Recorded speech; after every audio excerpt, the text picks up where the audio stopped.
papeles que rellenar y lo llaman calidad. Comisiones que celebrar y lo llaman calidad. Paneles. Vamos desde arriba, que esto no lo sabemos ya, ¿sí? Vamos desde arriba. Papeles que rellenar y lo llaman. All right.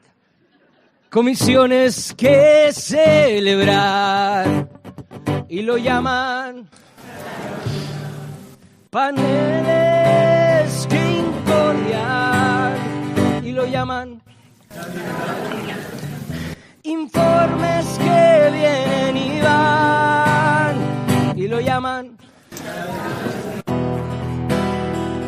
Pero si miras atrás, verás que acompaña a reflexionar.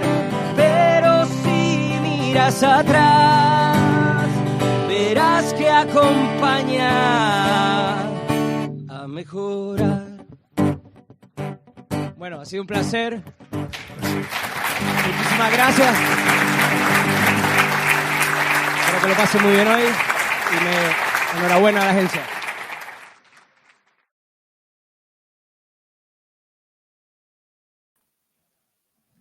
Sí, buenos días. Les damos la bienvenida a este webinar que lleva por título Inteligencia Artificial y Evaluación Educativa, organizado por la CUE, la Agencia Canaria de Calidad Universitaria y Evaluación Educativa.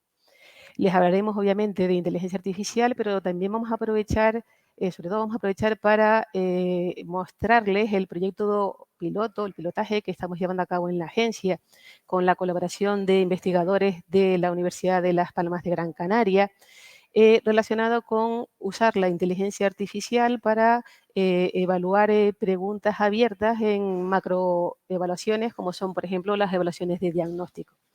Sin más demora, vamos a empezar entonces con las presentaciones. Si les parece, empezamos con nuestros invitados, ¿vale? En primer lugar, Cayetano Guerra Artal es profesor de la universidad y investigador de la Universidad de Las Palmas de Gran Canaria.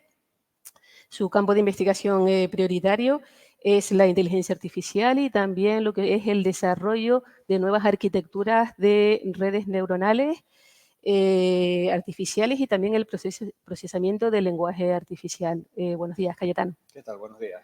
Bienvenido. Con él, aquí a mi izquierda, José Miguel Santos Espino. Él es ingeniero informático y realizado la tesis doctoral, el doctorado también en la Universidad de Las Palmas de Gran Canaria, universidad en la que ejerce como titular. Su principal tema, digamos, de investigación es la tecnología digital aplicada al ámbito educativo. Buenos días. Muy buenos días, encantado de estar aquí.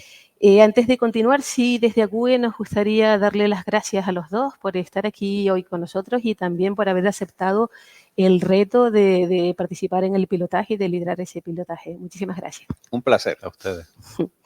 Bien, pasamos ahora a la gente de la casa. De las 3 personas que llevan evaluaciones de diagnóstico en la CUE, nos acompañan 2 personas hoy. A mi derecha, Mar Díaz Mirabal, que es una de las personas que, bueno, es la que va a gestionar todo lo que es el foro, las preguntas que ustedes hagan. Y bueno, junto con, bueno, buenos días, Mar. Hola, buenos días. Buenos días. Y junto con Mar también coordinadora de evaluaciones de diagnóstico en la CUE, Inés. Hola, Inés buenos días. González Aguilar. Buenos días. Sí. Bien, pues bueno, finalmente nuestro director es Saturnino Martínez García. Saturnino, Pepe. Hola, buenos días. ¿Qué hay? Bueno, pues si les parece comentar simplemente la estructura, vamos a empezar con unas breves exposiciones para ponernos en canción de lo que estamos hablando. Empezará primero Inés, agradecerte porque en solo 10 minutos hablar de evaluaciones de diagnóstico es muy complicado. Va a ser un poco complicado, sí. Sí. Después seguirá Cayetano haciendo una visión, entiendo, un poquito general de lo que es Sí, bueno, artificial. intentaremos aterrizar un poco en el asunto, a ver de qué estamos hablando, pero no adelanto nada. Vale. O sea, lo dejaremos después para... Bien. Y después José Miguel nos hablará ya un poquito más de lo que es el pilotaje, ¿no? Bueno, de cómo mezclar los ingredientes y hacer la sopa.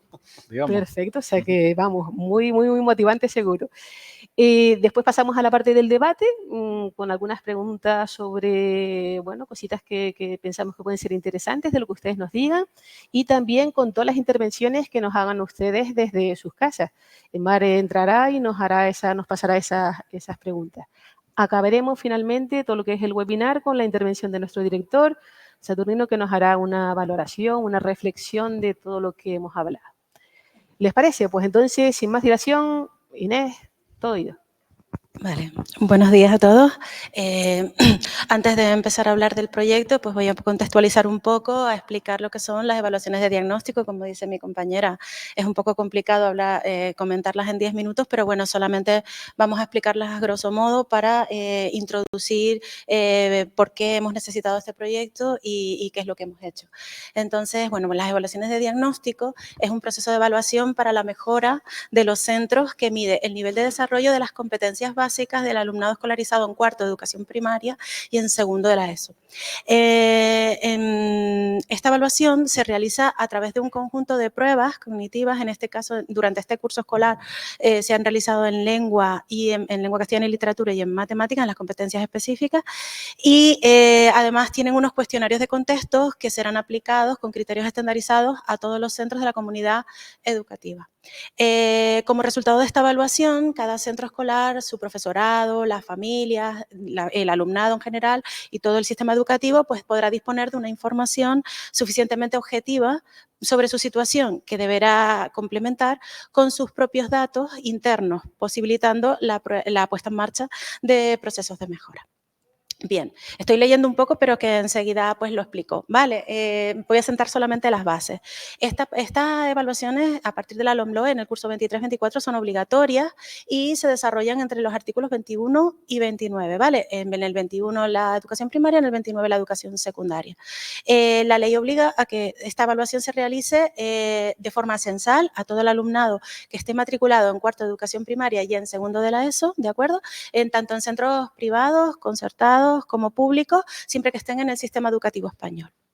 Bien, y además también indica que es la administración educativa, en este caso en Canarias es la CUE, la que tiene la obligación de realizar estas evaluaciones. Bien, para centrarnos un poco y dar un poquito la imagen, la dimensión de este tipo de evaluación, son pruebas que se han realizado en este curso, ¿vale? Ya ahora mismo nos encontramos haciéndolas en segundo de la ESO y estamos en el segundo turno, ¿vale? Llevamos todo el mes evaluando y en cuarto de primaria hemos evaluado 635 centros, 17.648 alumnos y alumnas, 17.648 familias, 1.004 tutores y tutoras. En segundo de la ESO son 304 centros, 20.755 alumnos y alumnas, lo mismo de familias, 1.202 profesores y profesoras de matemáticas y de lengua castellana y literatura. Como pueden ver en los números, es una gran macroevaluación, ¿de acuerdo? Bien, ¿y qué es cómo se pregunta en las pruebas cognitivas? Pues cada pregunta, tanto de lengua como de matemáticas, lo que valora es un solo indicador del marco general de evaluaciones del sistema educativo, ¿vale? Solo un indicador, solo una acción, de tal manera que se valoran o 1 si sabe contestarlo correctamente, 0 si la respuesta es incorrecta y 9 si la respuesta está totalmente en blanco, ¿de acuerdo? Bien, así es como se califica y los tipos de preguntas que tenemos en esa evaluación pues son de respuesta cerrada, ¿vale? La respuesta cerrada es simplemente una única respuesta inequívoca en la que el alumno o la alumna elige una entre varias respuestas.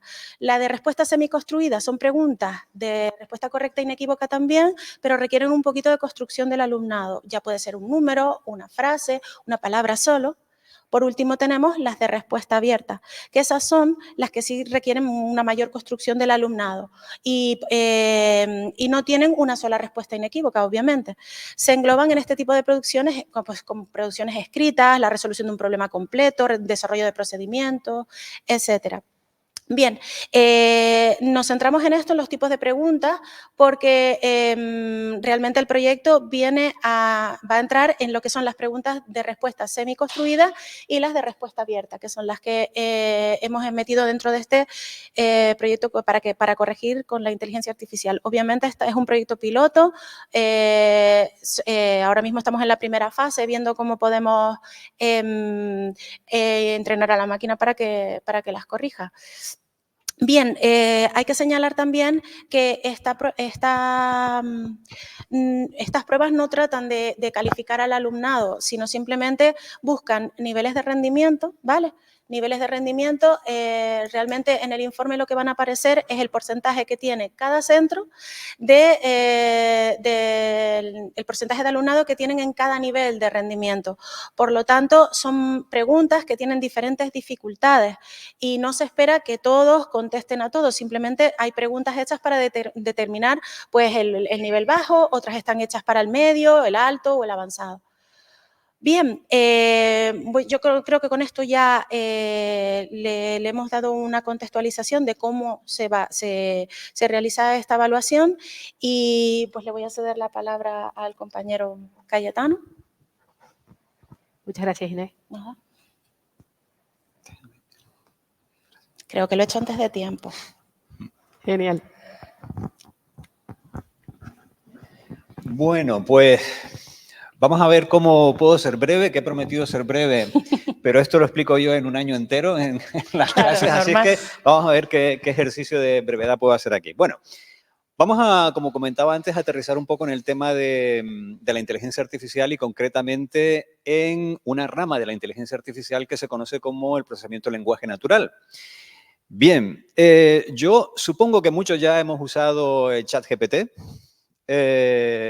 Y esto es lo que hay detrás de ChatGPT, lo que se conoce como grandes modelos del lenguaje. Cosa que, para hablar con cierta propiedad, pues tendríamos que empezar a nombrarlos de esta forma. Bueno, el procesamiento del lenguaje natural, como comentaba, es una rama de la inteligencia artificial y se enfoca en la interpretación y la generación del lenguaje humano por parte de las máquinas. ¿Y cómo se puede hacer esto, que es bastante complicado? Bueno, vamos a empezar con un pequeño ejemplo. Supongamos que tenemos esto. Esto es el final de una frase. Entonces, me gustaría que todos intentáramos averiguar cuál sería la palabra que va ahí en ese campo. ¿Es qué? ¿Es bonito? ¿Es fácil? ¿Es feo? Podrían ser muchas, ¿no? Las palabras que podrían encajar en el final de esa frase.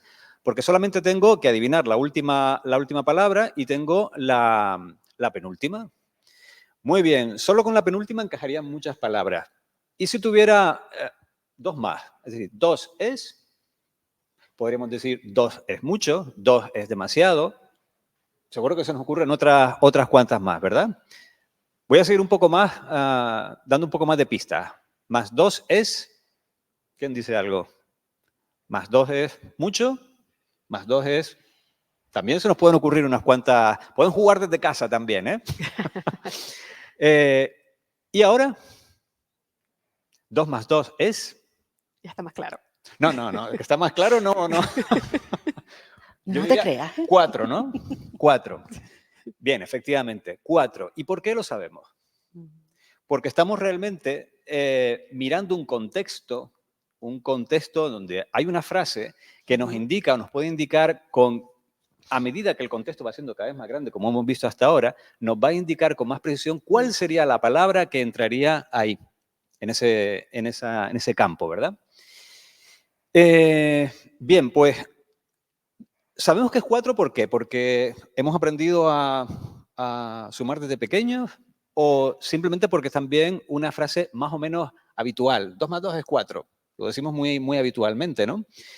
Bien, supongamos que nosotros leemos mucho y en toda nuestra vida académica, aprendiendo, viendo la tele, etcétera, podemos ir averiguando cuáles serían las próximas las próximas palabras que uno debería pronunciar en función de lo que alguien nos haya dicho, por ejemplo, ¿vale?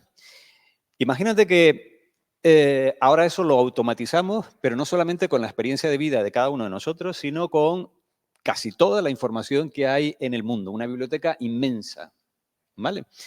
Si nosotros hubiéramos leído todos esos libros, sabríamos qué podríamos contestar después de una cierta frase que podría ser una pregunta, por ejemplo, ¿vale?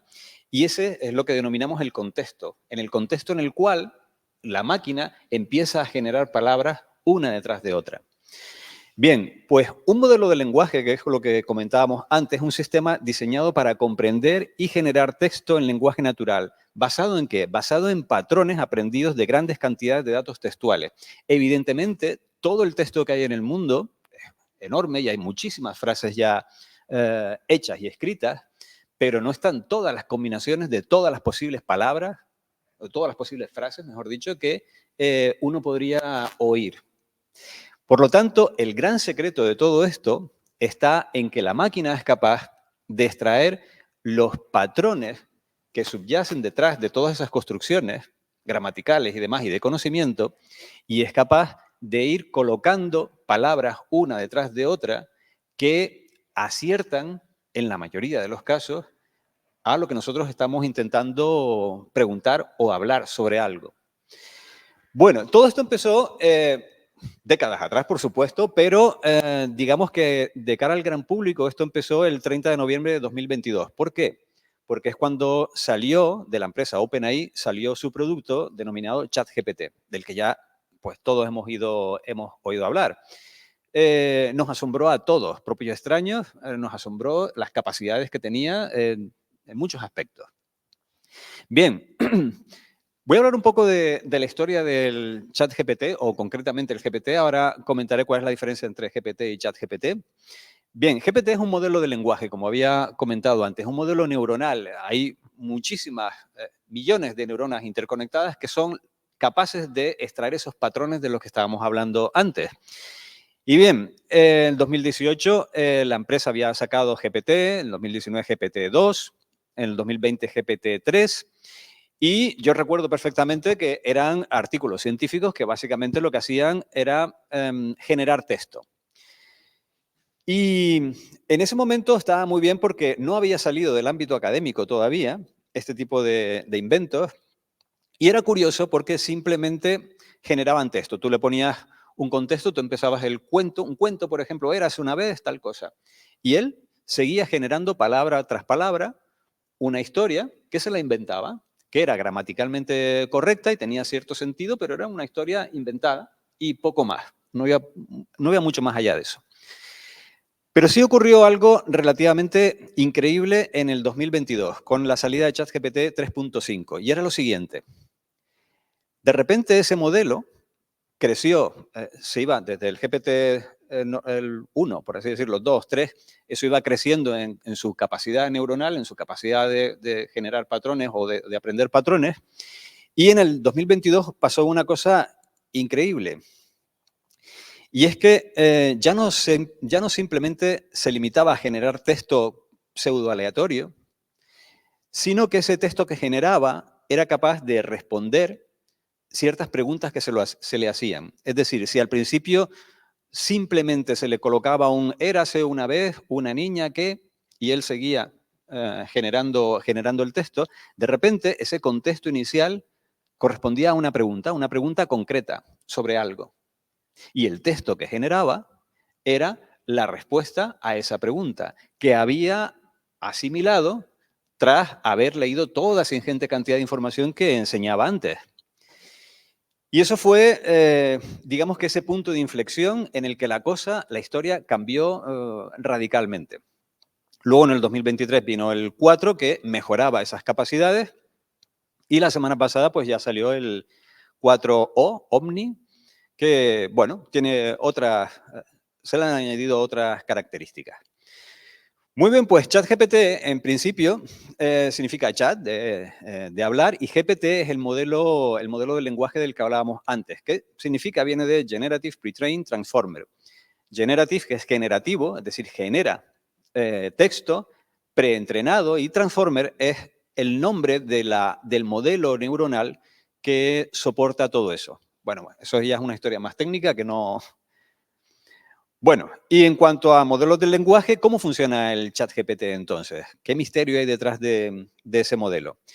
Bien, pues cuando nosotros accedemos a ChatGPT a través de la interfaz web, estamos viendo eso concretamente. Estamos viendo una interfaz donde nosotros tenemos ahí un campo donde escribimos y eso que escribimos, que suele ser una pregunta, por ejemplo, o danos algo o genéranos algo, esa petición viaja hasta los servidores de GPT, donde ahí se produce la magia y la respuesta vuelve otra vez a la interfaz y es lo que nosotros estamos viendo.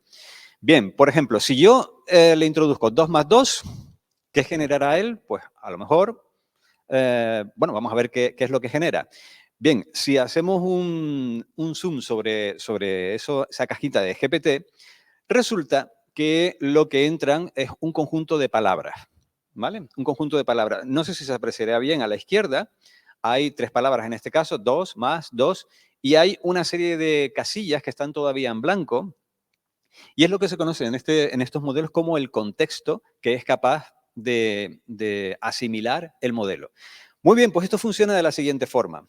Él ha aprendido muchos patrones los ha aprendido gracias a toda la cantidad de información que ha visto anteriormente, y en función de eso, él infiere que la siguiente palabra más probable pueda ser son, por ejemplo.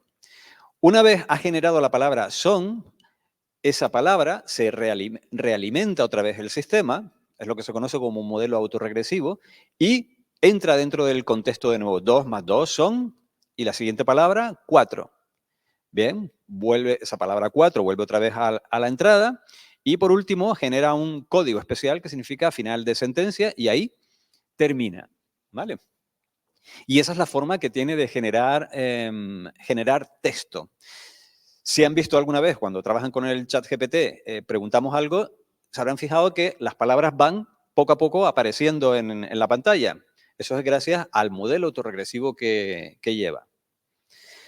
Bien, y ahora viene lo interesante, lo más sorprendente de todo, y son los comportamientos emergentes. ¿Qué significa eso? Un comportamiento emergente en los modelos del lenguaje se refieren a las habilidades o capacidades que no fueron explícitamente programadas o enseñadas durante el entrenamiento, pero que surgen como el resultado de la compleja interacción de los componentes del modelo. Y eso es asombroso porque es algo que de repente empieza a adquirir otro tipo de habilidades que no estaban previstas. Ese fue digamos, lo excepcional de GPT-3 3.5. ¿Vale? Y cuando todo el mundo se sorprendió. ¿Cómo es posible que empiece a tener ese tipo de comportamientos? Y concretamente, 2. El primero es el razonamiento. No se limita simplemente a darte una fecha, por ejemplo. ¿Cuándo nació Mozart? ¿Cuándo nació Einstein? ¿Cuándo murió Einstein? No es una fecha y ya está. Puede razonar, puede hacer uso de todo su conocimiento para inferir una respuesta que requiere un razonamiento. Por ejemplo, si yo pregunto, ¿Mozart y Einstein se conocieron? Eso exige un razonamiento, ¿vale? No, probablemente esa pregunta no esté en ningún lado. Él tiene que asimilar esa pregunta y ver de qué forma responderla haciendo una cierta inferencia. ¿Cómo lo haríamos nosotros? Pues simplemente nosotros miraríamos si la fecha bueno, nosotros sabemos que Mozart es previo a Einstein, no sabemos exactamente las fechas, pero sí conocemos la fecha de muerte de uno y nacimiento del otro, podríamos terminar obteniendo esta respuesta. No, Mozart y Einstein no podrían haberse conocido dado que vivieron en periodos de tiempo distintos. Y ahí el GPT lo argumenta. Bien, y otra de las capacidades emergentes que también nos ha asombrado a todos es teoría de la mente. ¿Qué significa eso? ¿A qué me refiero? Teoría de la mente se refiere a la capacidad cognitiva para entender que otras personas puedan tener creencias o intenciones o deseos distintos de los nuestros, ¿vale? Le podemos otorgar a otras personas ese tipo de pensamiento. Bien, ¿cómo qué, por ejemplo? Pues imagínate la siguiente prueba. Supongamos que Juan y Ana están en la misma habitación y Juan coloca una manzana dentro de un cajón y se va de la habitación. Cuando Ana sabe que Juan no puede verla, coge la manzana y la esconde bajo la cama. Si ahora llega Juan a la habitación, ¿dónde creerá Ana que Juan buscará la manzana? Eso solo se logra si tú te pones en la piel de la otra persona para ver qué es lo que él cree y, por tanto, cómo actuaría esa persona. Y, efectivamente, el GPT es capaz de inferir eso. Bueno, y esas dos capacidades, esos dos comportamientos emergentes son, curiosamente, pues quizá los dos habilidades que cualquier profesor o profesora debería tener para poder impartir clases correctamente, ¿vale? Es decir, razonar y además poderte poner en la piel del alumno para saber qué es lo que sabe y poderle explicar mejor. Con lo cual, aquí tenemos una herramienta absolutamente asombrosa de aquí en adelante, pues para poder emprender este tipo de proyectos como el que estamos ahora aquí. Bien, y ya para terminar, pues simplemente nada, es una idea de que al principio pues teníamos libros. Cuando apareció Google hace ya unos 20 años aproximadamente, nos llevamos todos las manos a la cabeza diciendo, ha venido Google y ahora todo el mundo va a ver las cosas en Google, va a cortar y pegar, ese tipo de cosas, ¿no? Bien, pues ahora ha aparecido algo todavía mucho más avanzado, que es, en este caso, ChatGPT, que no olvidemos que ChatGPT es simplemente una marca, en el fondo, ¿vale? Es una empresa donde detrás hay un modelo del lenguaje, que es lo que funciona, y ChatGPT es la interfaz que tenemos, pero hay otras empresas que también están haciendo eso. Bueno, con esto yo termino mi intervención por ahora para ver un poco cómo funciona esto sin demasiados detalles técnicos, y ahora podemos seguir. Genial, muchas gracias. Vale. Perfecto. José Miguel, cuando quieras. Muy bien. Bueno, pues buenos días a todos. Y después de haber escuchado, por un lado, qué es la evaluación de diagnóstico y por otro lado, pues qué son los modelos de lenguaje, pues tenemos que hablar de cómo combinar ambas cuestiones. Sobre todo porque hay un problema que es el que motiva, el que nace pues nuestra colaboración. El problema, bueno, el reto, porque vamos a no hablar de problemas, sino de retos o desafíos, es justamente dentro de la evaluación de diagnóstico cómo abordar las preguntas abiertas. Ya Inés ha comentado que estamos hablando de macroencuestas, estamos hablando de 20.000, 18.000 alumnos.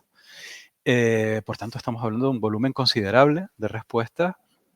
Y, bueno, en concreto, esto sí tengo que delimitarlo, estamos centrados en nuestro proyecto en lo que sería la competencia lingüística de español, ¿vale? Por delimitarlo, ¿no? Pero bueno, en definitiva, hay un reto que es, oye, ¿cómo hacemos para corregir 20.000 preguntas? Esto ya es un reto incluso antes de plantearnos la automatización.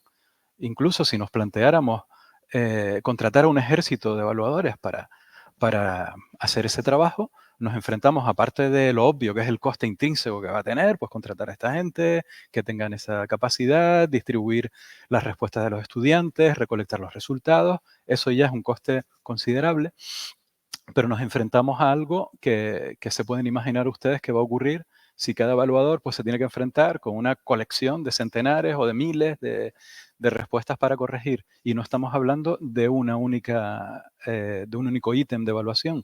Inés ha precisado que en la evaluación de diagnóstico se van corrigiendo, se van evaluando pues, factores muy concretos, muy determinados, con un 0, con un 1 y demás. Este tipo de tarea es una tarea pues, muy exigente a nivel cognitivo y está muy propensa pues, a sesgos que nos pueden pasar a todos, ¿no? Podemos agotarnos, se nos va la pinza y nos despistamos en una respuesta. También puede ocurrir sesgos incluso de tipo emocional. Inés ha precisado también que hay algunos ítems, ¿no, Inés, que son, oye, que a lo mejor es que el 10% de los alumnos son los que tienen que tenerlo bien, o es lo esperable en esa población. Claro, un evaluador que va corrigiendo y nunca se encuentra con un ítem que está, una respuesta bien corregida, tendrá esa tendencia, oye, vamos a rescatar a alguien, vamos a salvar a algún alumno, vamos a ponerle un 1. Claro, entonces todo eso introduce pues un pequeño deterioro de la calidad de la evaluación. Y eso ya de por sí es un problema. Entonces, la inteligencia artificial nos puede ayudar en el sentido de que si es una evaluación automática y es una evaluación consistente, que no se cansa, que tendrá determinados sesgos, esto habrá a lo mejor que hablarlo incluso en el debate, pero no ese tipo de sesgos cognitivos, emocionales, pues vamos a ver si podemos abordarla. También está otro problema que habría que abordar y es la poca consistencia, homogeneidad de las evaluaciones humanas. A lo mejor hay criterios dispares entre distintos evaluadores humanos que nos pueden complicar el extraer conclusiones útiles de la evaluación de diagnóstico. Y no olvidemos que esa evaluación es precisamente para tomar temperatura de cómo está la población y poder, bueno, guiar políticas de mejora de la calidad. Entonces, bueno, pues nos toca como investigadores asumir ese reto e intentar, pues a través de una herramienta automática, corregir respuestas abiertas.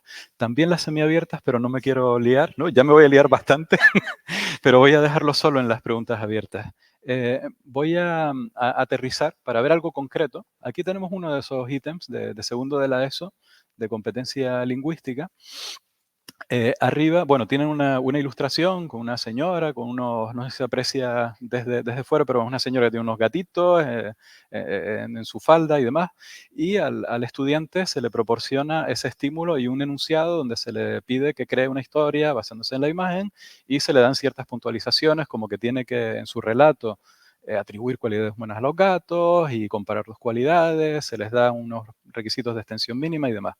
Luego, al evaluador que a posteriori va a tomar esas historias y va a calificarlas, en este ítem en concreto, pues se quiere identificar si la persona, el estudiante, ha tenido la capacidad en su producción, pues de crear esa personificación y crear un símil. Bien, bueno, esto sería más o menos lo que tendríamos en una evaluación humana, ¿sí? Expresión escrita, que es lo que ha entrado en la expresión escrita de lengua castellana y literatura, que es lo que entra en este estudio piloto, ¿de acuerdo? Es una de ellas. Exacto. O sea, simplemente en el estudio solo se está haciendo un pilotaje de la expresión escrita. Las demás preguntas se han hecho de otra manera. Efectivamente. Bueno, pues este ítem, si lo fuera a evaluar o a calificar, a corregir por una persona, bueno, tendría unas instrucciones mínimas con las cuales pues, poder trabajar. ¿Qué hacemos para automatizarlo? Si esta pregunta me la hacen como ingeniero en informática hace 3 años, pues diría, uff, pues, no sé si recogería el guante, porque realmente habría que hacer un trabajo muy, muy duro de procesamiento de lenguaje natural y requeriría un trabajo bastante duro. Cuando hablamos de modelos de lenguaje, como los que ha mencionado Cayetano, la forma de abordar es un poco diferente. Estamos hablando del 2 más 2 es puntos suspensivos. Estamos hablando de darle unas instrucciones a la inteligencia artificial que sirvan como entradilla, que es un poco casi la traducción literal de prompt, ¿no? Como indicación a la inteligencia artificial para que continúe y nos dé una respuesta. Vamos a aterrizar. Esto que ven aquí es un ejemplo concreto de un posible prompt, de unas posibles instrucciones a la inteligencia artificial. Si ustedes leen este texto, verán que realmente hay poca diferencia con las instrucciones que se le proporcionan al humano. De hecho, esto podría ser perfectamente un correo electrónico, un PDF que yo le suministro a una persona para darle unas indicaciones de cómo evaluar una respuesta. Y esa es quizás una de las maravillas que tienen los modelos de lenguaje, y es que el estilo, digamos, si se le puede decir, de programación, pero vamos, de comunicarme con la inteligencia artificial, consiste básicamente en asumir que es una especie de humano un poco cuadriculado, eso sí, un poquito, digamos que a lo mejor tiene menos sentido común que una persona normal. Podemos entrar en eso del sentido común más adelante, pero bueno, pero en fin, ustedes ven estas instrucciones y son instrucciones que parecen redactadas para que las lea una persona. Quizás lo único que queda un poco informático, entre comillas, es ese párrafo final donde se le está diciendo que la respuesta del evaluador tiene que tener un formato pues un poquito más estructurado, con corchetes, con comillas, etc. Esto está pensado para que la respuesta de la inteligencia artificial venga en un formato no literario, no de frases con sujeto, verbo y predicado, sino un poco más estructurado para facilitar un tratamiento posterior. Yendo a algo concreto, ahí podríamos tener una producción de un alumno que nos crea una historia, ¿no? Nos crea una historia y tal. Entonces, esto, junto con el prompt anterior, se lo pasamos a la inteligencia artificial y esta es una respuesta, además, estos son casos reales, no es algo inventado, ¿no? La inteligencia artificial, para este caso, nos elabora esa respuesta. Es una respuesta muy escueta porque intencionadamente queremos que sea así para facilitar el procesamiento y la IA ha sido capaz de examinar esta producción, el lenguaje natural del estudiante, y localizar que sí que hay una frase donde hay una personificación. El símil no lo he encontrado porque no lo hay. Y, en fin, si esto lo repetimos una y otra vez, pues tenemos una corrección automatizada de ese ítem. Otro ejemplo rápido. Este quizás es más clásico o menos sorprendente, pero no por ello voy a dejar de mencionarlo, y es la corrección ortográfica. Otro de los ítems consiste también en no hacer una corrección generalizada, sino más focalizada, pero bueno, por simplicidad aquí les presento una corrección integral, tanto de ortografía como de puntuación. Lo que ven a la derecha de la diapo sería el texto corregido mejorado, ¿no? por la inteligencia artificial, donde aquí hay un par de detalles interesantes. El primer detalle es que, a diferencia de un corrector ortográfico basado únicamente en inventarios, en corpus de palabras, un análisis puramente léxico, no habría pillado, por ejemplo, el vez, el vez que ha sido escrito con S, que es una palabra que está en el corpus del español, pero gramaticalmente no es correcta, bueno, ni semánticamente es correcta. Érase una vez, está con S, debería haber sido vez porque es el sustantivo que corresponde aquí. Él es capaz de pillar ese contexto y ver que una palabra, aunque léxicamente podría existir, no es apropiada en esa redacción. Y luego en la puntuación es algo donde, por ejemplo, una herramienta de corrección de ortografía tipo Word, etcétera, no va a llegar al nivel que estamos viendo aquí. Es decir, está sustituyendo algunas comas que no están bien usadas, está poniendo puntos y seguidos, y está dándonos, en definitiva, una redacción mucho mejor en cuanto a la ortotipografía de lo que nos puede dar otro corrector ortográfico que podamos utilizar ya en nuestro día a día. Pero voy más allá. Supongamos que nosotros queremos, por ejemplo, no solamente en una evaluación de diagnóstico, sino ya una evaluación un poquito más formativa, saber, bueno, oye, eso de vez, ¿y por qué me lo ha dado por malo? Imagínense que soy el estudiante y la máquina me está dando esta respuesta y no tengo muy claro que a lo mejor esa palabra vez pues va con Z. Yo le puedo decir a la inteligencia artificial, y esto es un prompt literal que le podemos poner a ChatGPT, explica cada uno de los fallos encontrados. Y obediente, la inteligencia artificial me va a ir explicando por qué él ha considerado que determinadas palabras pues están mal escritas, o bueno, en este caso no están saliendo los errores de puntuación, pero bueno, habría a lo mejor que matizarlo, pero fíjense que con la IA podemos dar unas vueltas de tuerca a la información que produce, de manera que no tenemos por qué limitarnos, no tenemos por qué simplemente esperar de ella que nos diga si está bien o no una respuesta. Podemos pedirle explicaciones. De todas maneras, y ya voy un poco terminando, todo esto, bueno, tiene buena pinta, puede darnos buenas vibraciones, puede darnos buena química, pero hay que validarlo. Realmente, y posiblemente muchos de los que escuchan aquí que hayan oído algo de GPT, los LLM realmente pueden darnos respuestas con apariencia de correctas, pero que realmente no lo sean. Entonces hay que tomar todo esto con mucha precaución y hay que caminar mucho más en una evaluación de diagnóstico, pues con un proceso de validación en el que realmente nos aseguremos de que la inteligencia artificial está generando correcciones adecuadas, ¿no? Entonces, parte del proyecto justo que acabamos de finalizar hace poco es justamente este proceso de validación. Hemos tomado una muestra estadísticamente representativa de la población, en torno a unos 200 estudiantes, y esa muestra, los ítems de esa muestra se han evaluado a mano para poder contrastarlos con la posible respuesta de la inteligencia artificial. Además, ese manual se ha hecho por parte de un panel, no de una sola persona, sino de 3. Con lo cual podemos utilizar instrumentos estadísticos de análisis de concordancia sobre esas evaluaciones para ver si ya de por sí la evaluación humana a lo mejor ya de antemano tiene poco nivel de acuerdo, poco nivel de consenso. Si hay un ítem que despierta poco consenso, no tiene mucho sentido esperar que la automatización vaya a resolvernos nada, porque puede ser el propio diseño del ítem el que reclame a lo mejor un rediseño, algún tipo de replanteamiento, criterios de corrección un poco más objetivos.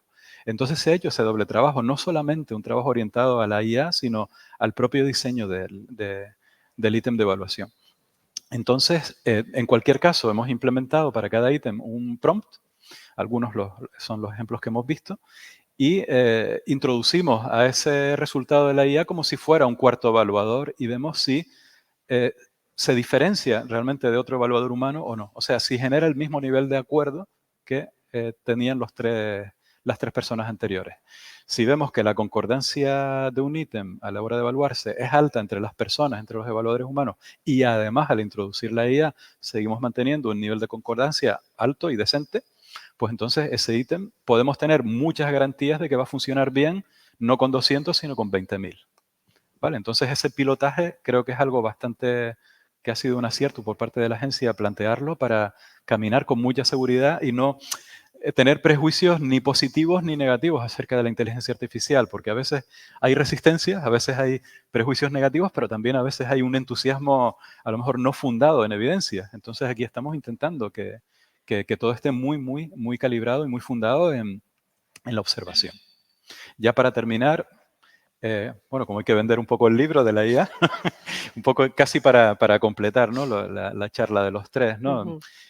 Básicamente estamos viendo una herramienta que resuelve o puede resolver con bastante éxito ese santo grial de conseguir evaluar preguntas abiertas, enfrentarnos con grandes volúmenes y que esté libre de esos sesgos de agotamiento, de frustración, etcétera, que pueden tener los evaluadores humanos, pero además que nos abre puertas a muchas cosas. Por ejemplo, estos ítems, si están bien validados y están bien calibrados, podrían ser reutilizables en otros contextos. O sea, este trabajo puede, digamos, reutilizarse en futuras evaluaciones de diagnóstico con un coste, con un esfuerzo mucho menor.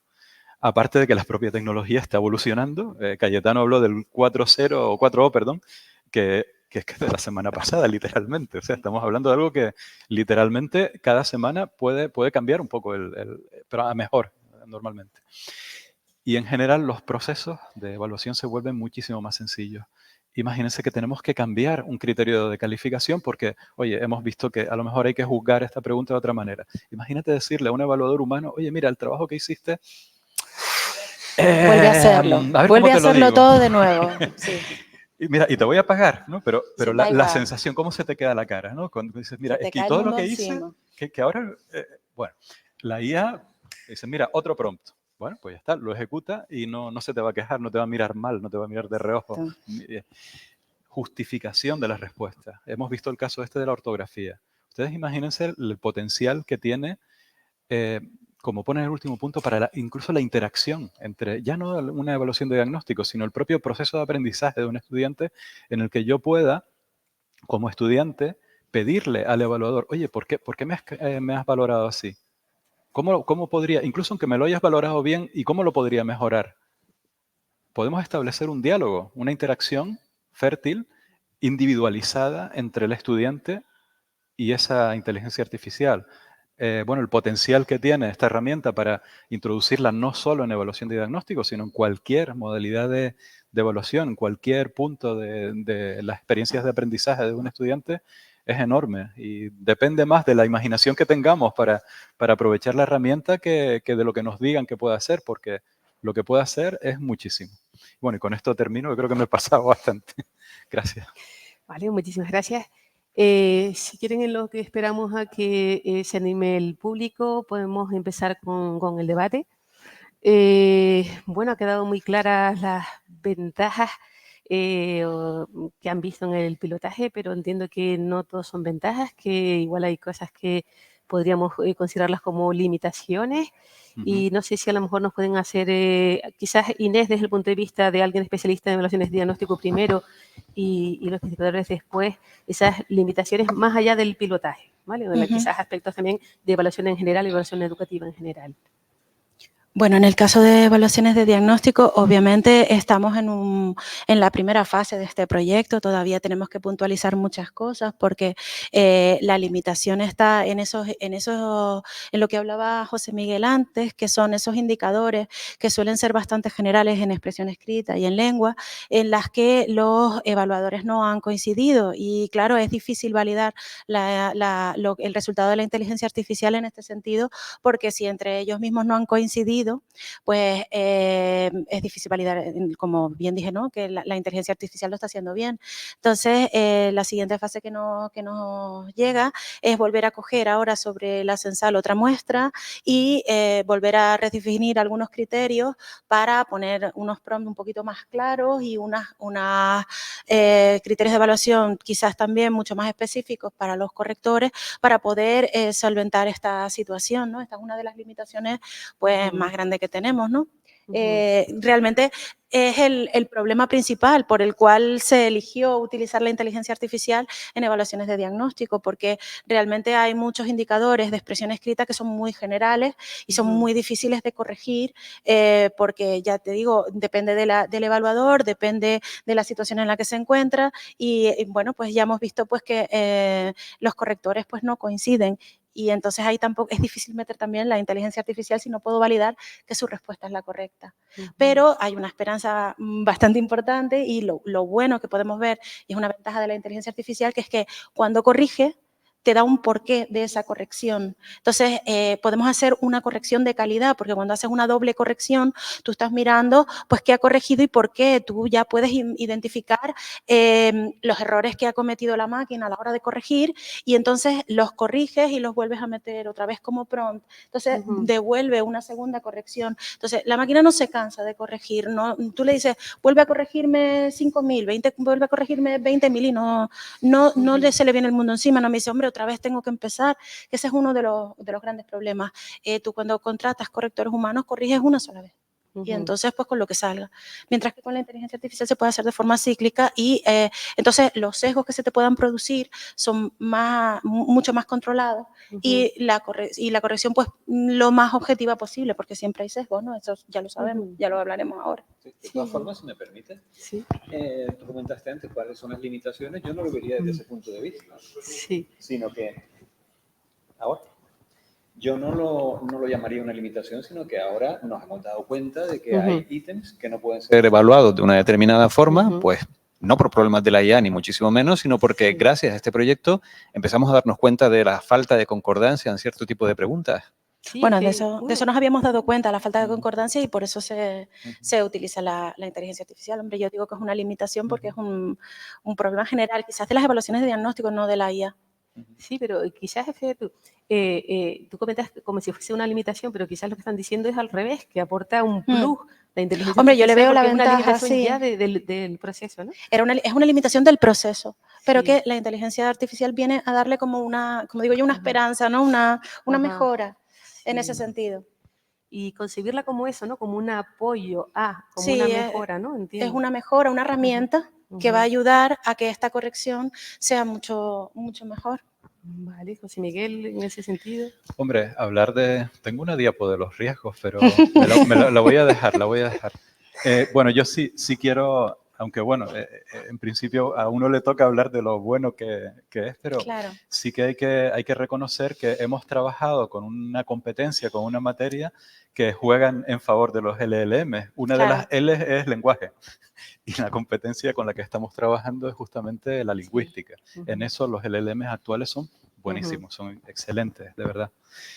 Claro, si nos hubiéramos ido a matemáticas, nos hubiéramos ido a otro tipo de materias, igual hubiera sido, no sé si más difícil o más fácil, pero más incierto. ¿Vale? Primero porque, claro, el razonamiento del que estamos hablando es un razonamiento muy, aunque nos dé la apariencia de que es un razonamiento profundo, no deja de ser, digamos, un razonamiento muy textual, muy de letras, lo siento por la expresión, pero por ejemplo, razonamiento por inducción, generalizaciones, algoritmos, etcétera, ahí podríamos estar en un territorio un poquito más delicado, ¿no? Esto está mejorando de todas maneras. Sí, eso no quiere decir que en el futuro no... Claro, estamos hablando de mayo de 2024. Si nos ven dentro de 10 años, probablemente hasta se rían de lo que estamos diciendo ahora, ¿no? Pero sí hay un riesgo, voy a comentar otro, y aquí sí hablaríamos de algo un poco más, no tanto de la tecnología, sino algo más de inversión, incluso pública, y es la especificidad del contenido.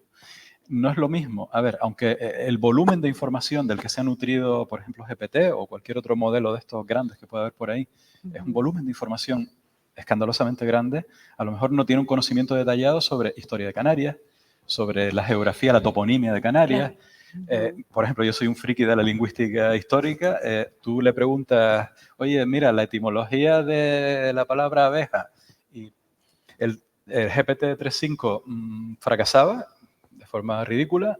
El 4 se acerca un poquito más, pero no es muy bueno. O sea, hay materias en las que el entrenamiento, el pre-entrenamiento, hoy día no es suficiente. Cuanto más local, cuanto más específico sea el tipo de materia, el tipo de disciplina en la que estemos, va a ser más débil el modelo. Entonces, eso hay que tenerlo presente, porque habrá materias muy fáciles, muy agradecidas, y habrá otras en las que a lo mejor realmente va a tener que haber una inversión no solo en utilizar el modelo, sino a lo mejor incluso el desafío de crear modelos, Claro. entrenar modelos nuevos. Por eso elegimos en este pilotaje que íbamos a utilizar la expresión escrita de lengua, que era lo que ahora mismo estaba más avanzado y que se podía hacer perfectamente.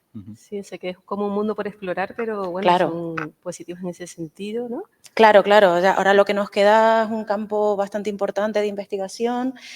Primero, que esto se asiente y que esto esté completamente validado, que se haga bien. O sea, todavía nos queda camino por andar en la expresión escrita, pero me imagino que los siguientes retos sería ir hacia las otras competencias, obviamente. Incluso al diseño, ¿no? de este tipo de lenguaje ya más específico, más entrenado para este tipo de pruebas. Quien dice esta prueba puede ser para la EBAU, puede ser entrenar para... Bueno, claro, en este caso, unir, ¿no? este tipo de prueba se presta bastante porque es una prueba muy estandarizada, porque solo pregunta una sola cosa, no es como la BAU, que es otro, o la PAU, que se llama ahora, ¿no?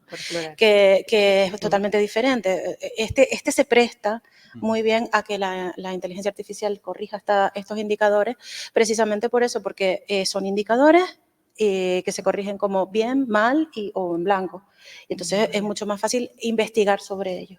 Vale, les propongo un cambio de rumbo en la conversación. Venga. Hemos estado hablando de evaluación de macro, ¿no? Macroevaluaciones, pero quizás mucha gente que nos esté escuchando tiene esa visión de profe de aula, es decir, de inteligencia artificial, aparte de evaluar, hay otros elementos del proceso de enseñanza-aprendizaje. ¿Cómo me puede ayudar como profesorado? Vamos a aprovechar que tenemos expertas aquí. Bueno, yo te puedo hablar de mi experiencia personal.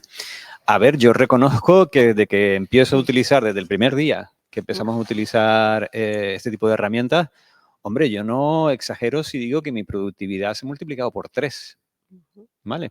Entonces, ¿para qué tipo de cosas la utilizo yo normalmente? Y que esto puede ser extensivo también a cualquier profesor de cualquier materia, ¿no? Es, de entrada, la simple creación de contenidos para explicar cosas, para crear transparencias. Bueno, esas las he hecho yo, ¿eh?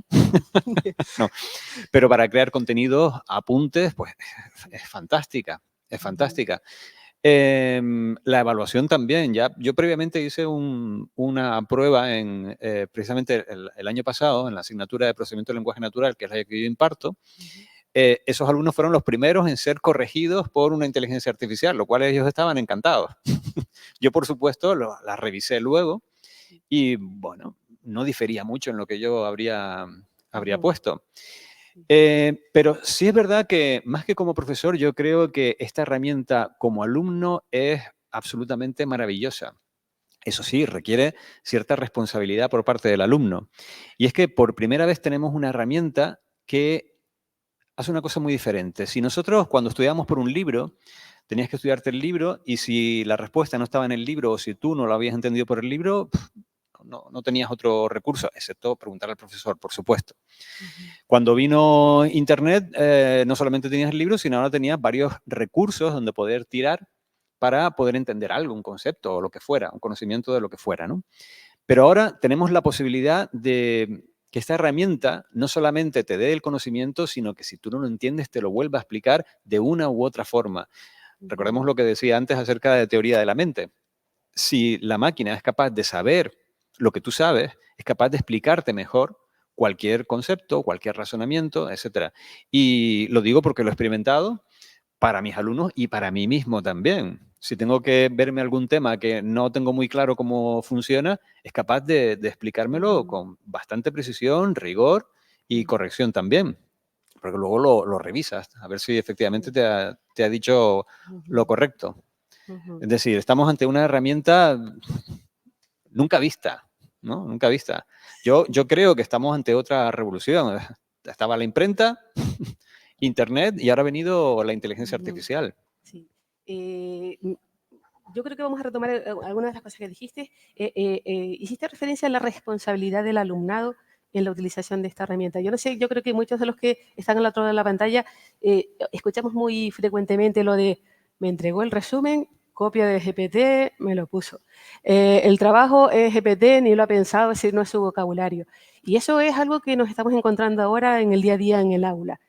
¿Cómo lo podemos afrontar? ¿Qué podemos hacer ustedes como expertos para Yo, hacerle muy frente? brevemente, Sí. yo creo que la única forma de afrontarlo es exigiendo responsabilidad al alumno, por supuesto, y otra forma es conociéndolo también. Uno sabe en el primer vistazo si eso lo ha hecho el alumno que conoces o no. Y quizás algún cambio metodológico, algo... Yo siempre por provocar un poco, aunque esto realmente es asombroso en muchos sentidos, si lo que nos preocupa es, oye, que el alumno se copie, que recurra a la herramienta, que no aprenda lo que tiene que aprender, sino que simplemente se apoye. Este problema ya estaba sucediendo desde hace 20 años. Hace 20 años teníamos Google. Hace más o menos esa misma cantidad de tiempo había Wikipedia.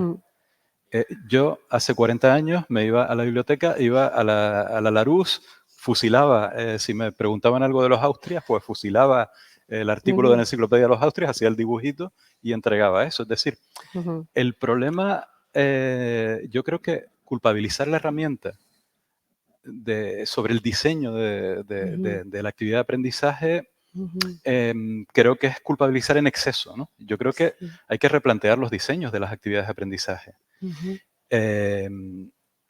Y abrazar que existe la inteligencia artificial. Si existe GPT, oye, pues bueno, úsalo. Pero, por ejemplo, una directriz metodológica puede ser, dime cuándo has usado GPT, dime qué prompts utilizaste, incluso que como parte del trabajo el chiquillo te entregue la transcripción de su conversación con GPT para que tú veas, además es un privilegio como instructor o como acompañante del aprendizaje de una persona ver grabado cuál ha sido el proceso de aprendizaje de la persona.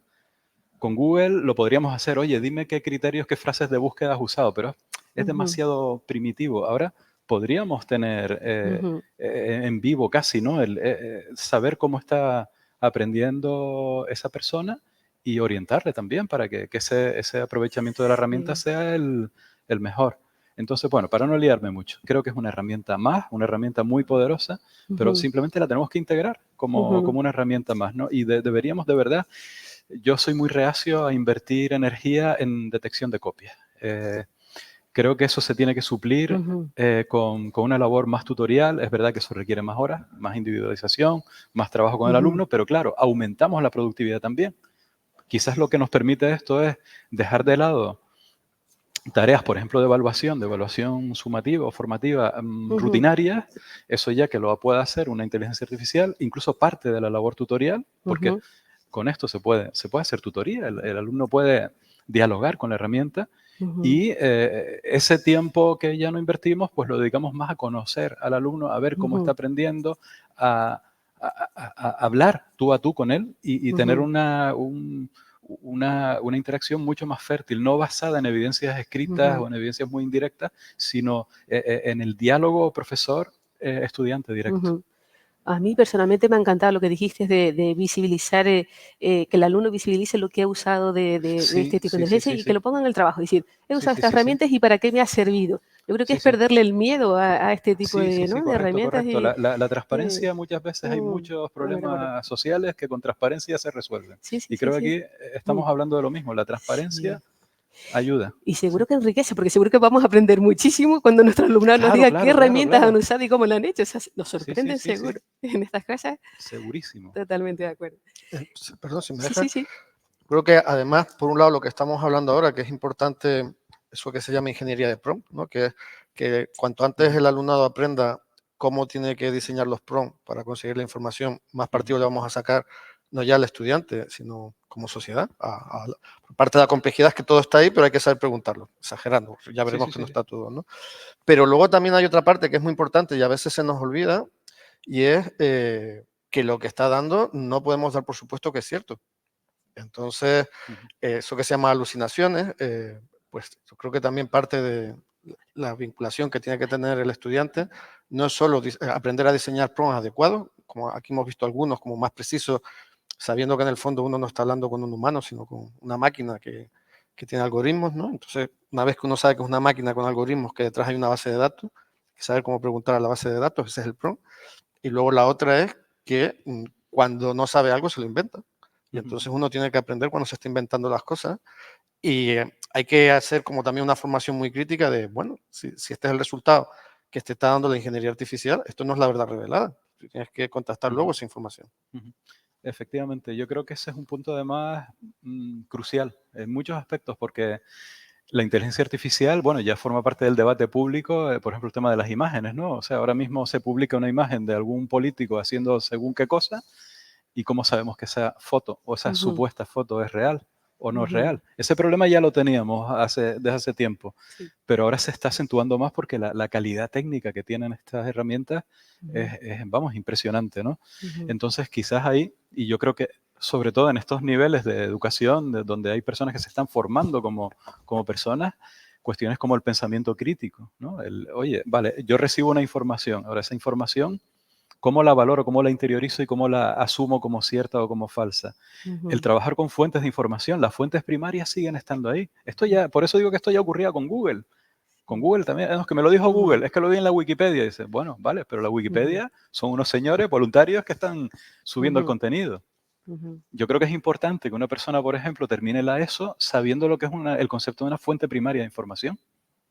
El concepto, más o menos, ¿no? No tanto a lo mejor a manejarlas y tal, pero, oye, hay señores que son los que publican resultados científicos, si hay leyes, pues hay leyes que están publicadas en el BOE, en fin. Aparte de que tenemos herramientas que nos ayudan a saber que en caso de duda, y si queremos, tenemos alguna sombra de duda sobre la calidad de una información, tenemos unos mecanismos para acudir a un contraste de fuentes. Yo creo, de verdad, que el siglo XXI, esta competencia, porque al final como es una competencia, la competencia del contraste y del pensamiento crítico, esto hay que meterlo en el currículum de alguna manera. Sí, sí o sí. Está sí, yo lo veo clarísimo. Muy bien, si les parece, tenemos una pregunta dentro del público, entonces si Mar nos la transmite. ¿No hay ninguna? Ah, perdón, te entendí mal. Bien, entonces cambiamos de tema. Vamos a ver, los modos de lenguaje, una amenaza para el puesto de trabajo, o es un ayudante, alguien que lo voy a usar como profesor asistente, que me ayuda, tengo una clase con 30 muy diversa y necesito ayuda, o ¿dónde nos posicionamos? A ver, esa es la pregunta. ¿Me están escuchando? ¿Y va a quedar grabado? No es ninguna amenaza. No es ninguna amenaza y no hay que tomarla así. Hay que tomarla como una herramienta muy poderosa y que nos puede resolver muchos problemas a nosotros y a los alumnos también. Y solamente hay que saberla manejar y administrar en su debida forma. Pero no veo por qué un modelo de lenguaje le va a quitar el trabajo a un profesor. No sé, mucho tendría que avanzar la sociedad como para yo poner a mi hijo en manos de una máquina. O sea, yo creo que cualquier padre o madre no se atrevería a eso, o cualquier responsable de la actividad educativa no se atreve a semejante cosa, ¿vale? Entonces, no deja de ser, pues, una enciclopedia o un Google, pero muchísimo más avanzado, ¿vale? Te ayuda en un montón de tareas, pero ya representar una amenaza a tu labor como docente, pues no la veo. ¿Estamos todos de acuerdo? ¿Quieren añadir algo? Sí. Sí. Bueno, yo puedo hablar de mi experiencia personal también y bueno, la que veo entre personas, profesionales y demás. Yo coincido con Cayetano, que yo lo veo más como un multiplicador de productividad que como una amenaza directa a trabajo. Es verdad que si hay trabajos que están muy basados en tareas rutinarias, incluso tareas mentales, pero rutinarias, ese tipo de tareas pues van a hacer cada vez menos falta. Pero no hasta el punto de que haya una especie no sé, de extinción de empleo y demás, porque al final lo que hace es generar otras oportunidades de empleo. En educación, oye, diferente. pues no hay un montón de colectivos que están infraatendidos, ¿no? Personas con necesidades especiales, hablabas de la diversidad en el aula. Oye, pues si el profesor puede descargarse parte de una tarea que al fin y al cabo es rutinaria y puede dedicar más tiempo a otro tipo de tareas que a lo mejor requieren más empatía, más cercanía con la persona, más individualidad, pues no estamos sustituyendo tareas, no sustituyendo personas. Sería un poco el resumen. Sí, que nos ayudaría. Entonces, tomando lo que acabas de decir ahora de lo que es atención a la diversidad, la problemática que tiene el profesorado en Canarias ahora con los índices que tenemos cada vez más elevados, ¿no? de alumnado con necesidades educativas especiales.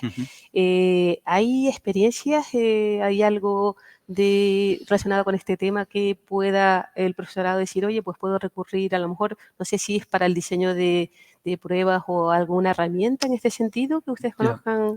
Realmente en mi caso no Yo lo tengo experiencia desconozco. directa. O sea, prefiero no, Vale, porque no lo he trabajado. Yo lo desconozco, no lo sé. No sé incluso si sería adecuado. Lo que sí es verdad es que, como decía José Miguel antes, si ahora el profesorado se ve más liberado gracias a estas herramientas para poder dedicar una atención más especial a gente que lo pueda necesitar, eso desde luego sí que es una ventaja. Sí, incluso el diseñar tareas con diferentes niveles para todo el alumnado con diferentes grados. Aquí entiendo que puede ser una herramienta muy poderosa. Ahora que lo dices, ahora sí me viene a la cabeza un caso de uso, pero es muy tonto, ¿no? Es en accesibilidad, digamos, perceptual, por ejemplo, de presentaciones, páginas web, etcétera. Hay bastante automatización, afortunadamente. Y, de hecho, sí hay herramientas que están combinando IA para diagnosticarte. Por ejemplo, si una página web cumple unos criterios adecuados de accesibilidad, incluso ahora lo llaman remediación, o sea, hacerle como remiendos a los PDFs, etcétera, para, digamos, que personas a lo mejor con una discapacidad visual pues puedan... o sea, por ahí hay experiencias que sí conozco directamente que sirven para ampliar un poquito o facilitar un poco el crear contenido accesible, ¿no?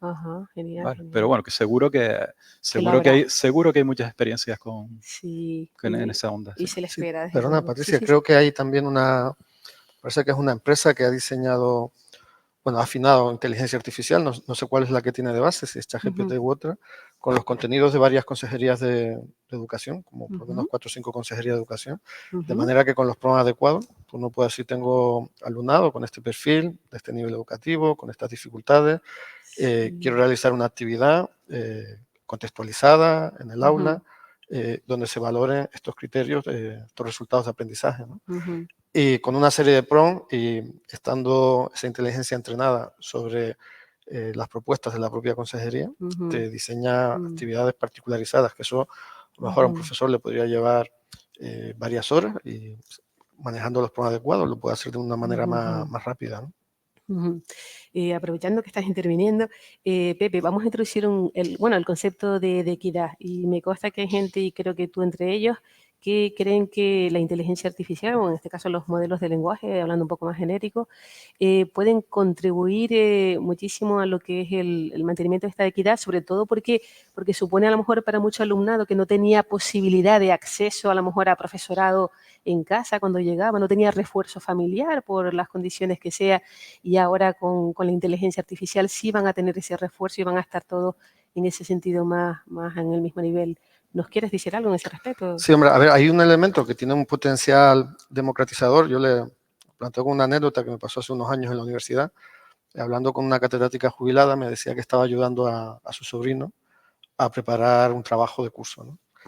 Entonces, lo bueno es que ahora todo el mundo va a tener una catedrática jubilada en casa, ¿no? Con lo cual se democratiza el acceso a un saber especializado que te puede ayudar.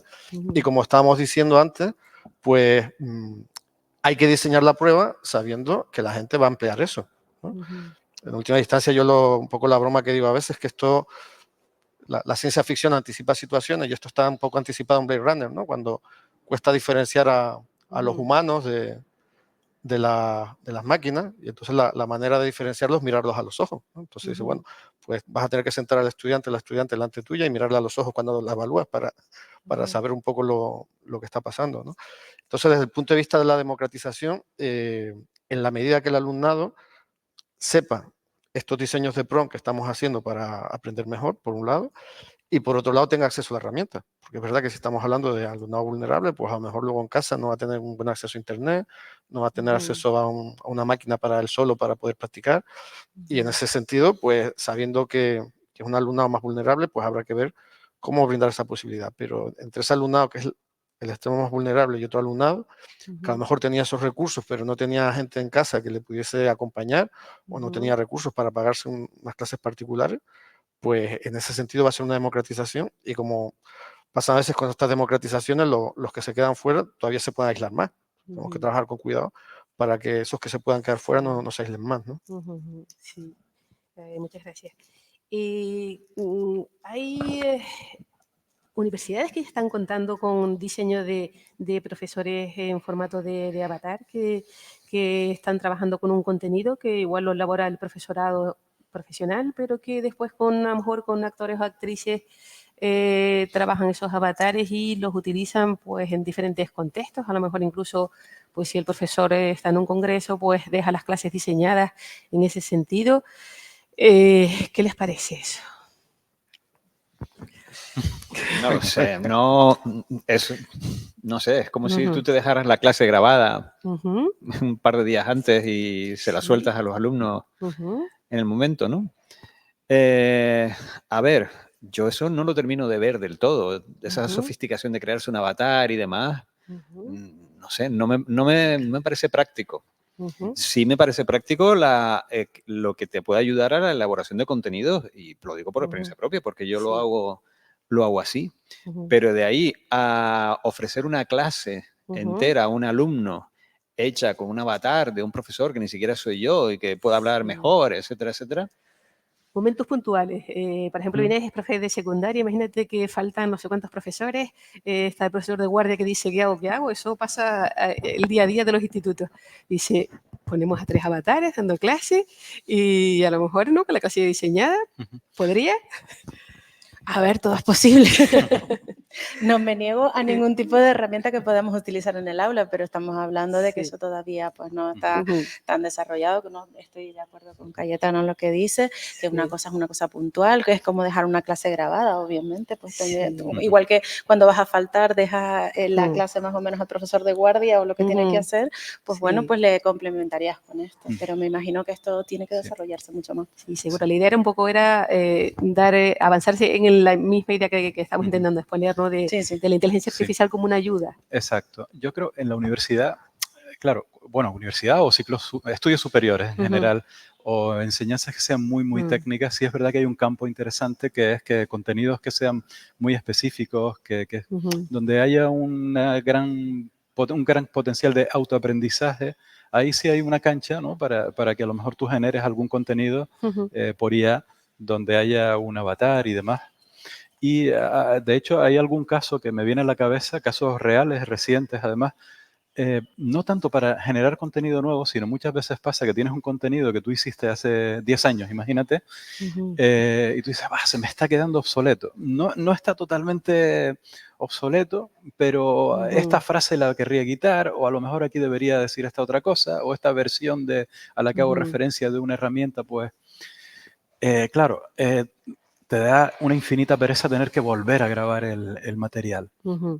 Pero con la IA no estamos hablando tanto de modelos de lenguaje, sino ya las herramientas comerciales que hay por ahí ya te hacen cositas de esas. Te permiten a lo mejor pues extraer una parte del audio del vídeo, sustituírtela por otra frase, y hoy día el resultado es impresionantemente bueno. O sea, no notas que, coño, y eso sí parece que lo he dicho yo, literalmente, ¿no? Y te han cambiado una palabra, te ponen otra. Yo veo más en un entorno inmediato ese tipo de funciones, ¿no? Como esa ayudita para, oye, resolverte alguna pieza, algún complemento. Ahora, esa sustitución, esto ya, bueno, ya lo soñaba, ¿no? El Huxley, ¿no? Huxley en Un Mundo Feliz era el que tenía lo de la hipnopedia, ¿no? Que ponías a los chiquillos recién nacidos en una sala y había unas voces robóticas que les iban enseñando y salían mayores de edad ya formados y todo. Yo no sé si lo veremos, pero a mí personalmente igual no me gustaría mucho que acabáramos así, sinceramente. Yo creo que quizás el enfoque que queríamos dar es más como ayuda, ¿no? El que la inteligencia está ahí, que está para ayudarnos y en diferentes momentos del día a día del aula, no solo también en macroevaluaciones como la que... En la macroevaluación está totalmente claro porque realmente no sustituye a la corrección de los docentes, porque realmente muchos indicadores habíamos dejado de ponerlos precisamente porque los sesgos eran increíblemente altos y no podíamos asegurar una corrección lo suficientemente objetiva. Obviamente para la evaluación de diagnóstico ha venido estupendamente, los resultados que están dando es bastante bueno, todavía tenemos que ajustar cosas, pero a nosotros realmente lo que nos abre un camino para meter indicadores que no podíamos meter y poder evaluar muchas más cosas. Vale, aprovechando que estás hablando, Mar, Inés, ¿nuevos proyectos en ACUE vinculados con...? No, lo que estábamos comentando antes, nuevos proyectos, la idea es afianzar y expandirlo a otras competencias que tendrán otros retos, obviamente lo estábamos hablando antes, y tanto en la competencia matemática como en la competencia lingüística en inglés, que entendemos que si en la lingüística en lengua castellana sale bien, en la de inglés pues es su lengua materna y tiene que salir muchísimo mejor. Y con respecto a matemáticas pues tendremos que ver las vías en las que investigar cómo utilizarlas para también valorar indicadores que hasta ahora no hemos podido meter por su dificultad de corrección. Vale. Mar, ¿alguna pregunta? Sí, hay una participante en el chat que nos pregunta, primero, ella plantea 3 cuestiones. Primero, ¿se pueden generar desigualdades entre áreas en las que ChatGPT está poco documentado y otras en las que sí? Esa sería la primera. La segunda que plantea es qué consecuencias podría tener en la productividad. Y la tercera, si todo esto podría incidir en invisibilizar más áreas emergentes a nivel universitario.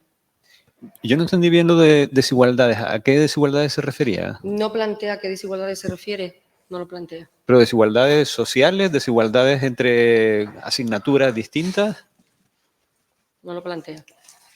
Se lo podría yo preguntar, que lo extienda, pero en principio dice si se puede generar desigualdades entre áreas en las que el ChatGPT entre áreas. está poco documentado y otras en las que sí. Sí, a lo mejor bailando en lo que mencioné de que hay ciertos campos en los que... Sí, yo creo que se refiere a lo que comentabas tú antes con respecto a las diferentes materias. Sí, sí. Hombre, creo que es obvio que si hay campos en los que la industria no está por delante, no da un servicio adecuado, nosotros, un pequeño inciso que hay que recordarlo, tenemos la ventaja de que nuestra lengua materna es el español. Y en estas ligas que estamos jugando ahora, idiomas, pues va a haber 10, 12 grandes idiomas en el mundo y poco más, estamos en la Champions. Pero si estuviéramos en Finlandia o estuviéramos no hablo de un país en desarrollo, el guaraní, estamos hablando de lenguas a lo mejor con un par de millones de hablantes y con un PIB escaso. Imagínense lo que es competencia lingüística en guaraní. Entonces, esto sí es un problema que ya se daba en el mundo impreso. O sea, ¿cuándo empezaron a imprimirse libros en estonio?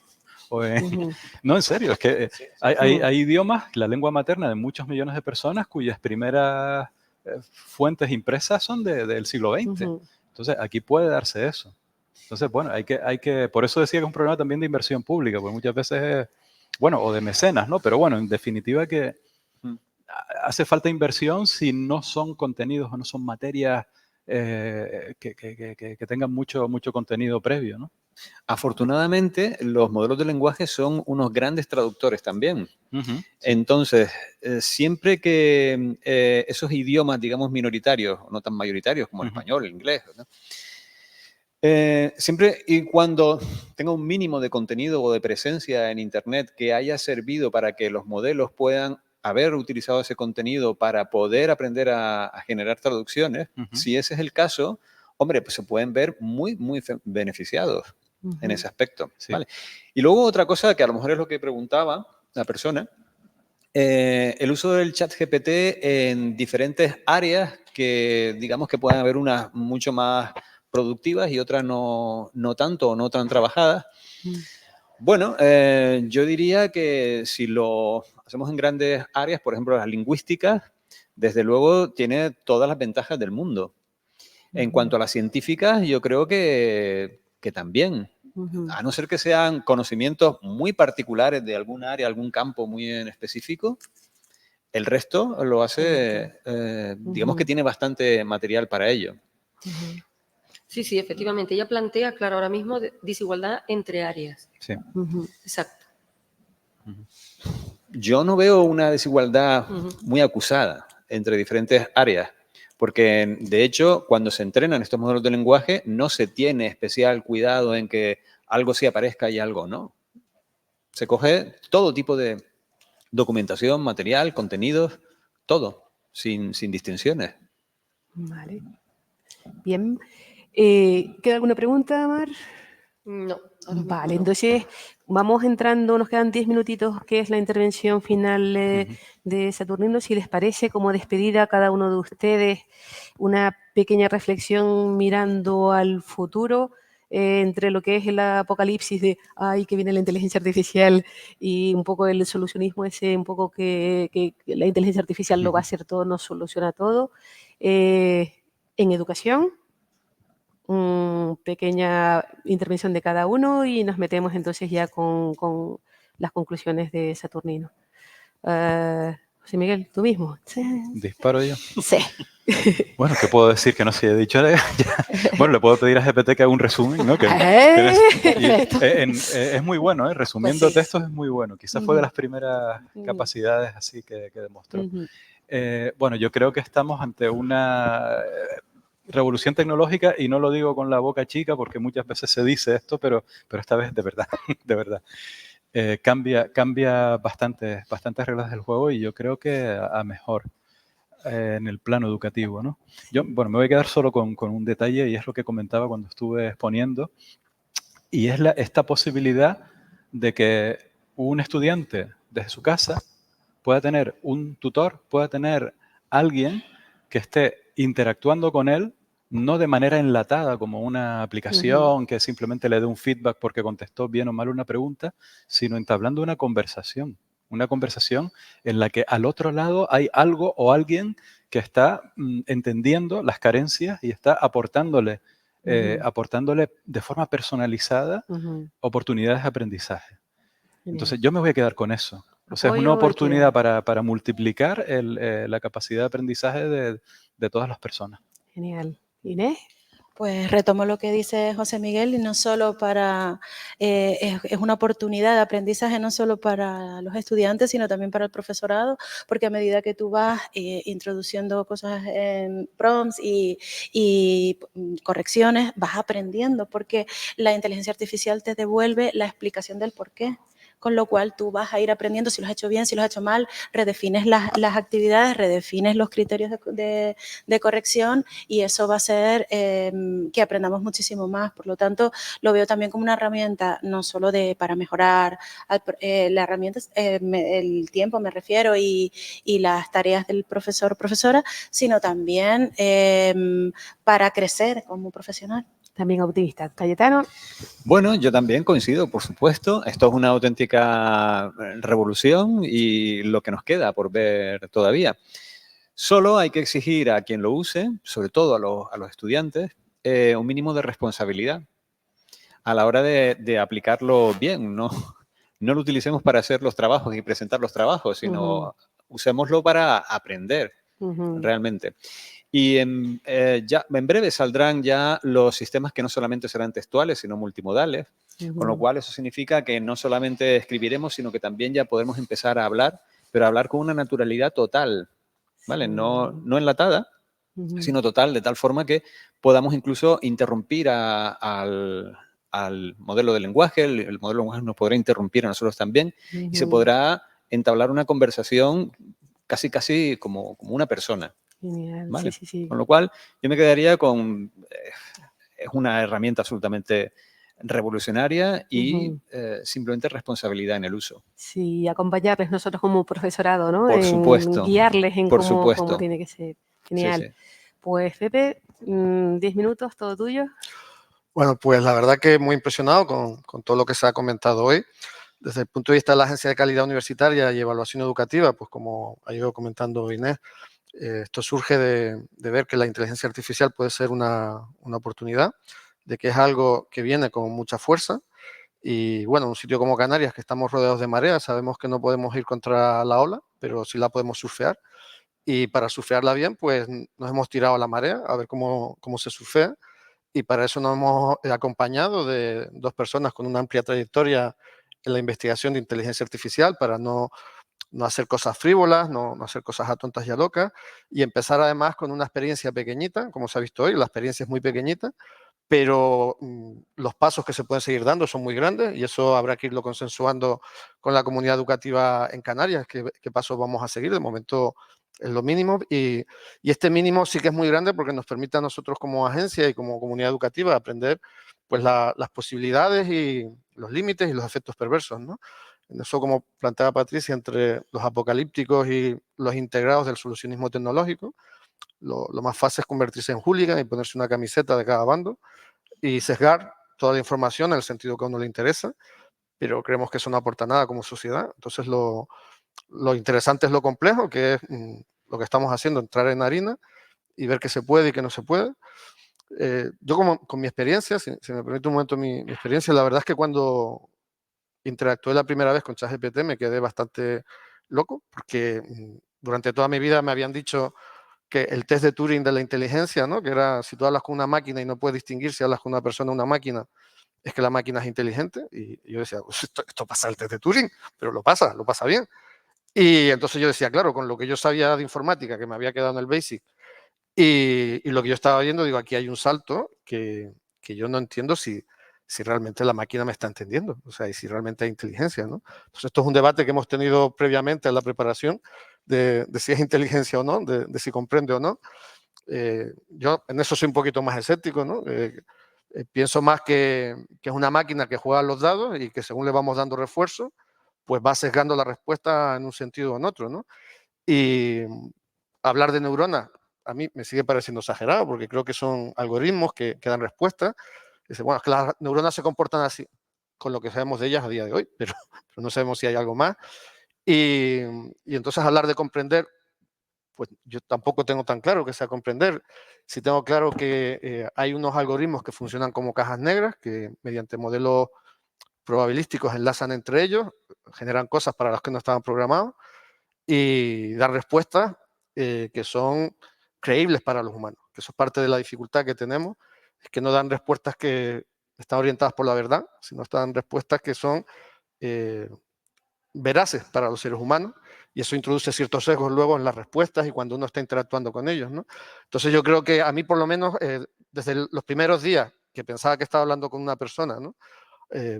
Debido al test de Turing, hasta ahora, que ya me he metido más y ya me empiezo a cabrear con algunas respuestas que me da y después digo que es un gandul y no hace lo que yo quiero, ¿no? Como les comentaba antes con algunas cosas del ChatGPT-4, pues quizás lo que yo he aprendido por lo menos también era que tienes una base de datos, un interface y unos resultados sobre el interface, ¿no? ¿Cuál es lo que es tan novedoso?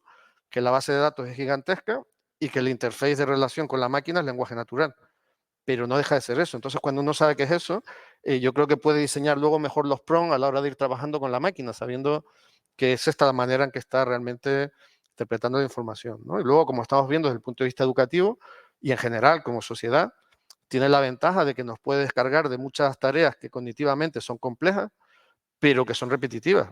Todos los que hemos tenido mucha experiencia en corregir, pues cuesta mucho formar a alguien para que corrija, pero una vez cuando sabes corregir, es muy tedioso corregir. O sea, yo de la parte que más me pesa como profesor es precisamente la corrección, ¿no? Entonces, si estamos liberando a los humanos de tareas complejas, pero que no aportan mucho por ser repetitivas, pues una ventaja que están aportando. Además, son actividades que podemos formar a la máquina, que es lo que estamos intentando hacer aquí. Yo digo, yo prefiero no hablar tanto de inteligencia como artificial como de máquina, ¿no? Estamos formando a la máquina para que aprenda a corregir con ciertos criterios que yo tampoco llamaría objetivos, sino criterios que dan estabilidad a los resultados, lo hacen congruentes, ¿no? Coherentes, en la medida que lo mismo corregido en distintos sitios arroja el mismo resultado, ¿no? Tendemos a confundir eso con la objetividad y yo creo que es un error, porque quien decide las preguntas, quien decide los criterios, quien decide cómo se aplican los criterios, no es la verdad revelada, eso somos humanos, ¿no?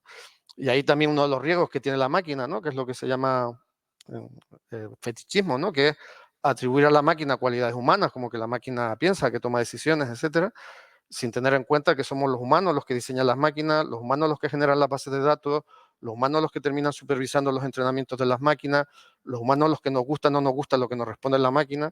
Entonces, pensar que la máquina es algo objetivo y el humano no, es como de chiste. O sea, la máquina, por un lado, puede estar más curada cognitivamente en sesgos que sabemos que tenemos los humanos, pero estamos aprendiendo que la máquina genera sus propios sesgos precisamente para seducir a los humanos, ¿no? Hace poco se estaba viendo cómo la máquina estaba empezando a engañar, estaba diseñando estrategias para que los humanos la dejen tranquila y decir las respuestas que queremos oír y este tipo de cosas, ¿no?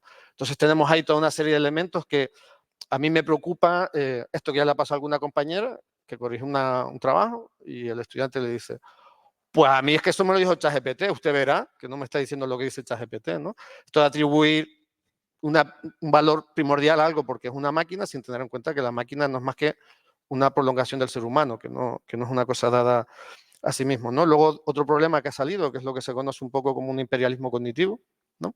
Que nosotros, pues como estaba hablando, tenemos una lengua que tiene más volumen de hablantes, eso quiere decir más negocio, eso quiere decir que a las empresas les interesa más ofertarnos negocios, a los que hablamos lenguas que generan negocio, pero las lenguas que no generan negocio, pues van a tener más dificultades, ¿no?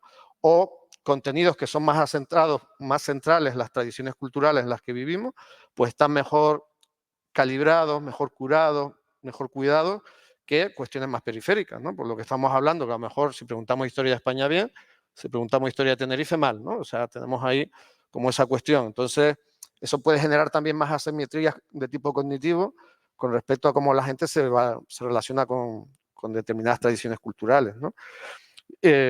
Luego, hay ahí lo que estamos señalando también de esa crisis de veracidad que se nos va planteando cada vez de manera más acusada.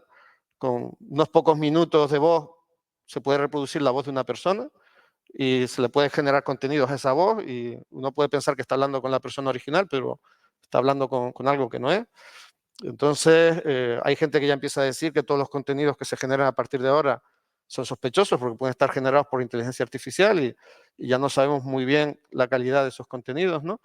Entonces, ahí, no solo para el efecto educativo, sino en general, en un momento que proliferan los bulos, que cada vez surgen con más fuerza partidos políticos que cuestionan la validez de descubrimientos científicos asentados. El terraplanismo pues hace de las suyas, no solo como antes en circuitos alternativos locos, sino que nombran en un parlamento responsable de ciencia a una persona terraplanista, ¿no? O sea, cuando estamos entrando en un mundo así de delirante, pues estas máquinas pueden potenciar también a esta gente delirante, ¿no?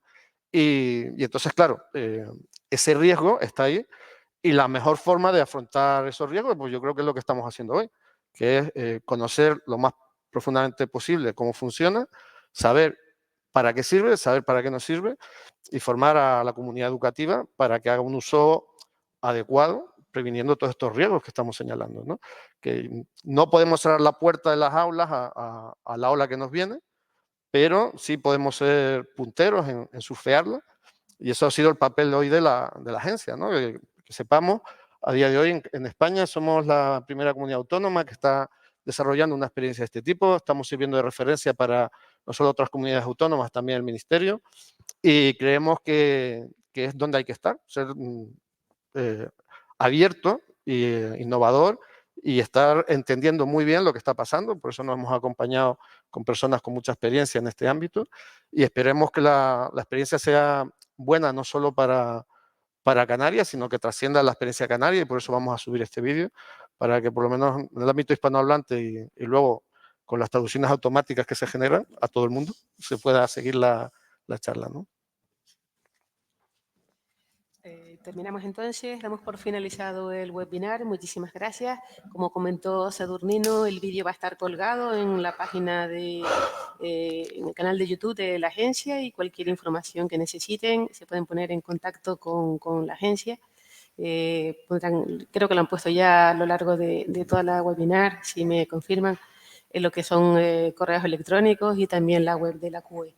Muchísimas gracias por estar ahí y hasta la próxima. Muchísimas gracias. Gracias. Vale.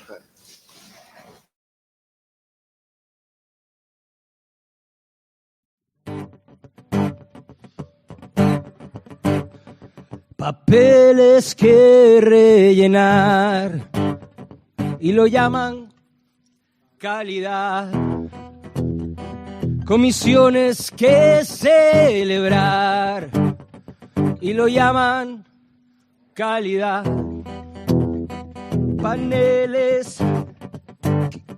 Vamos desde arriba, que esto no lo sabemos ya, ¿sí? Vamos desde arriba. Papeles que rellenar y lo llaman. All right. Comisiones que celebrar y lo llaman.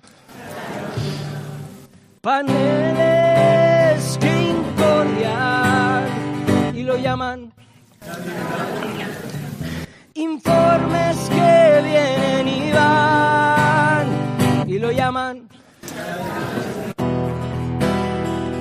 Pero si miras atrás, verás que acompaña a reflexionar. Pero si miras atrás, verás que acompaña a mejorar. Bueno, ha sido un placer.